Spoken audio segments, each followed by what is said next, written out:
और मध्य प्रदेश वासियों को एक साथ इस ऐतिहासिक स्थल से, इस पौराणिक स्थल से वायु सेवा का आनंद भी प्राप्त होगा। यहाँ पर बुंदेलखंड एक्सप्रेसवे का लिंक एक्सप्रेसवे के लिए हम लोगों ने 1300 करोड़ रुपए सैंक्शन किए हैं और वह कार्य युद्ध स्तर पर चल रहा है। जमीन अधिग्रहण की कार्रवाई चल रही है। चित्रकूट के बाईपास के निर्माण का कार्य हो या फिर चित्रकूट से जुड़े हुए उन पौराणिक और ऐतिहासिक स्थलों का, चाहे वह लालापुर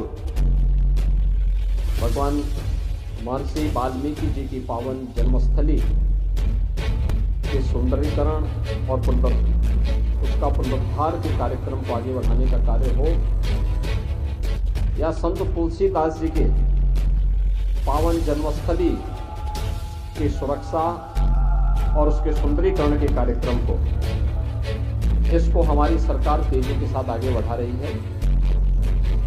यमुना नदी से तुलसीदास जी की जन्मस्थली की सुरक्षा के लिए भी पुख्ता व्यवस्था की जा रही है। मुझे बताते हुए प्रसन्नता है कि पिछले ही वर्ष हमारी सरकार ने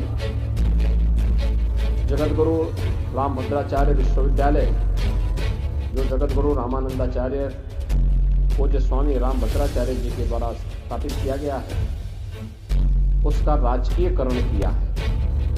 अब इसमें सरकार के स्तर पर कुछ नए पाठ्यक्रम भी हम संचालित करेंगे, जिसमें दिव्यांग बच्चों के साथ साथ सामान्य बच्चों की पढ़ाई की भी उत्तम व्यवस्था की जा सके और उनको स्थानीय स्तर पर ही अच्छी सुविधा यहाँ प्राप्त हो सके। डिफेंस कॉरिडोर, इंडस्ट्रियल कॉरिडोर, पवित्र कामदगिरी परिक्रमा के लिए, इसके अलावा यहाँ पर आध्यात्मिक और धार्मिक पर्यटन के साथ साथ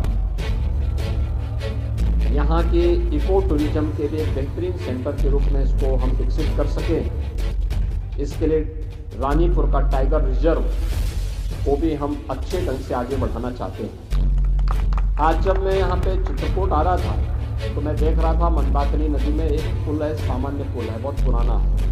मैंने उसके लिए एक नया पुल भी स्वीकृत करने की घोषणा की है कि यहाँ पे एक नया पुल बनना चाहिए, जिससे चित्रकूट की कनेक्टिविटी को और बेहतर किया जा सके और यहाँ पर जिला मुख्यालय से या अन्य स्थानों से यहाँ पर आवागमन को और सुंदर बनाया जा सके। इसके अलावा यहाँ की अन्य सड़कों के कार्यों को भी हम लोगों ने प्राथमिकता के आधार पर लिया है।